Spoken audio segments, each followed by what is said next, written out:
또 죽이셨네요. 그것도 2명이나.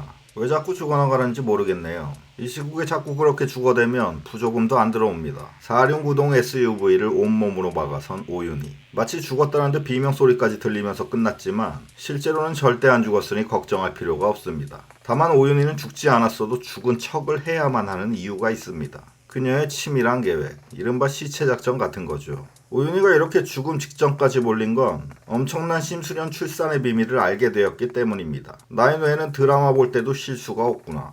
한 번도 머리 편하게 본 적이 없죠. 멀쩡한 가족은 아예 없는 펜트하우스. 지금까지도 가족관계가 충분히 복잡했는데 한층 더 복잡해졌습니다. 이러다 주단태의 4077번째 정자의 기원을 찾아 거슬러 올라가는 정자 다큐까지 나오겠네요. 심수련 뱃속의 배아는 세포 분열을 무사히 마쳐 무려 쌍둥이를 낳았다고 합니다. 순댓국 다 먹고 나서 들깨가루를 발견했을 때의 충격. 단무지는 왜 안 갖다 주냐고 전화까지 했는데 다 먹은 짜장면 끓여 내놓으며 신발장 앞에서 단무지를 발견했을 때의 충격. 설마 쌍둥이가 있을까 싶었는데 진짜로 있었다고 합니다. 그걸 이제서야 알려주네요. 펜트하우스는 언제 어디서 누가 부활할지 모르니 긴장의 끈을 놓으면 안 되죠. 부활 번호표 뽑아놓고 기다리고 있는 사람들이 한둘이 아닙니다. 지금 노건니가 죽었다고 생각하는 사람도 거의 없죠. 예상대로 노건니가 살아나서 수련과 결혼하며 수건 부부의 탄생. 주석경에게 한때 노건니는 자신의 선생님이었던 사람입니다. 구구호동 현 노건니가 이제는 아빠가 되는 거죠. 그리고 그 노건니는 민설아의 양오빠였습니다.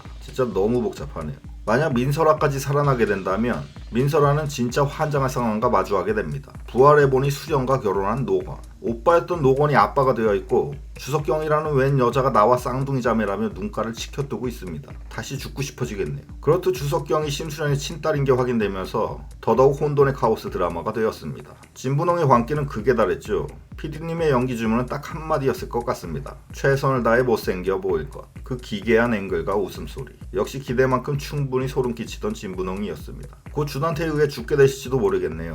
뱀술 먹고 부활해서 꼭 다시 뵙기를 바랍니다. 진분홍에게서 하은별을 구하기 위한 주석군과 베로나의 공조가 돋보였습니다. 결혼생활 대비해서 미리 합을 맞춰보는 의미도 있었죠. 일본화에서 특히나 걸작이었던 PPL. 떡볶이 먹고 싶어지는 걸작 떡볶이. 베로나는 카운터에 분명히 외쳤습니다. 떡볶이랑 치킨 세트 포장이요. 갑자기 주석경이 합류하더니 차려진 메뉴가 대폭 늘어납니다. 완전히 뜯어먹기로 작정한 거죠. 저게 도대체 3명이서 먹을 양인가? 내가 도대체 뭘 본 건가 싶어서 쓸데없이 다시 돌려봤습니다. 엄청나게 시켰네요. 걸작 순살치킨, 노제 떡볶이, 숯불 킨 떡볶이, 쫀도구, 주먹밥, 감자튀김, 오징어 스틱, 껍질 없는 순대, 숯불고기 컵밥. 광고주님 제대로 뽕을 뽑았습니다. 이 드라마에서 말하는 PPL은 파워 폭식 런치입니다. 주단태의 대사도 인상 깊었죠. 내 주위엔 미친들이 왜 이름하는 거야? 걸작 떡볶이에 가보면 네 딸이 그 미친들 중 최고봉이다. 주단태의 입장에서는 또 다른 미친 여자인 주애인의 친모. 그녀는 바로 김미숙. 역시나 헤라 조각상에서 죽은 건 바로 그 김미숙이었네요. USB를 진 채로 사망하는데 지난 예고편에서 오윤희가 그 USB를 열어보는 장면이 나왔죠. 그게 어떻게 오윤희의 손에 가게 됐나? 유동필이 잘 보관했다가 전해준 걸로 보입니다. 유동필과 오윤희는 이제 주단태의 못된 과거를 낱낱이 알고 있는 2인이죠. 둘이 서로 간의 정보를 공유하며 공동 쌍복수를 할 것 같습니다. 본격 탐정놀이에 심취하는 오윤희.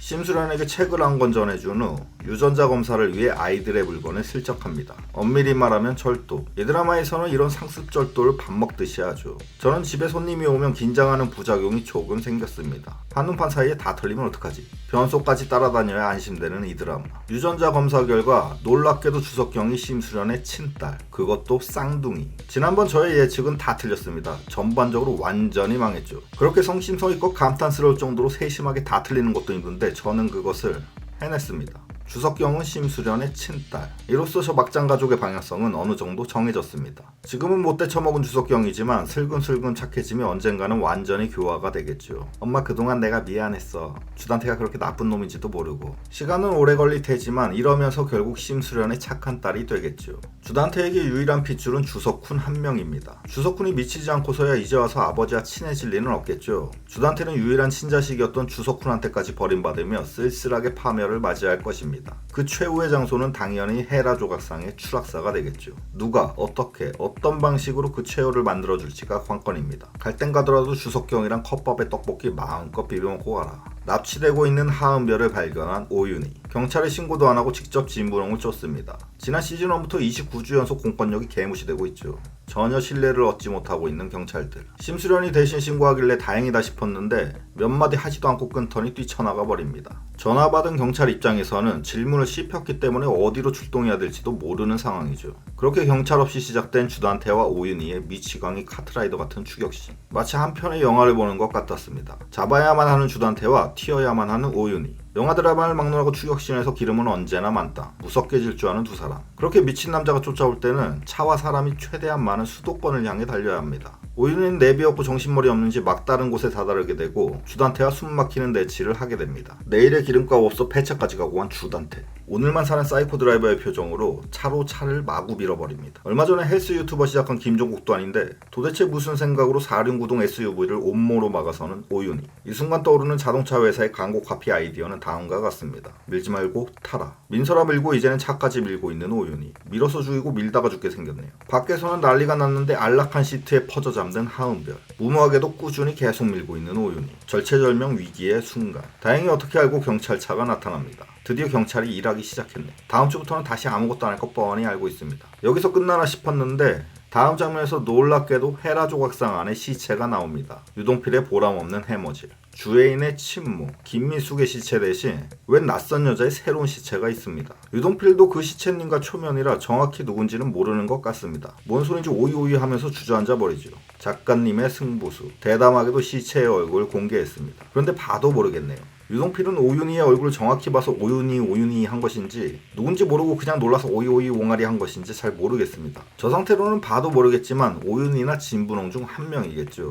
중요한 건 저 시체가 오윤희든 진분홍이든 당분간 오윤희는 일부러 안 나올 것 같다는 사실입니다. 오윤희는 여주인공. 물론 진짜로 죽었을 리는 없죠. 이참을 이용해 오윤희는 비록 한 주가 될지 두 주가 될지 모르겠지만 일부러 죽은 척 당분간은 숨어 있을 것 같습니다. 만약 오윤희가 멀쩡히 살아있다면 어떻게 될까요? 주단태는 오윤희의 10조를 노리고 있습니다. 더군다나 이제는 심수련 출산의 비밀까지 오윤희에게 들켜버렸기 때문에 마주치면 더더욱 살려둘 리가 없죠. 그냥 이참에 실제로 죽어있는 척 하는 게 주단태의 손에서 벗어날 수 있는 안전한 길입니다. 또 오윤희는 10조라는 거액을 수표 한 장으로 바꿨습니다. 이후에 심수련에게 신라권이라는 책을 선물하죠. 저는 지난 29주간 심수련이 독서라는 걸 하는 모습을 한 번도 본 적이 없습니다. 그런 심수련에게 느닷없이 책을 선물한다. 비록 10,000원짜리 책이지만 그 안에는 10조짜리 수표가 들어있습니다. 감없는 심수련이 독서는 나의 길이 아니라면서 그 책을 교보문고 중고서적으로 7,000원에 팔아버리면 역사의 길이 남을 혁신적인 드라마로 끝날 수 있습니다. 하지만 실제로 그럴 가능성은 없습니다. 그럼 오윤희가 그 책과 10조를 심수련에게 주었다는 건 무엇을 뜻하는 걸까요?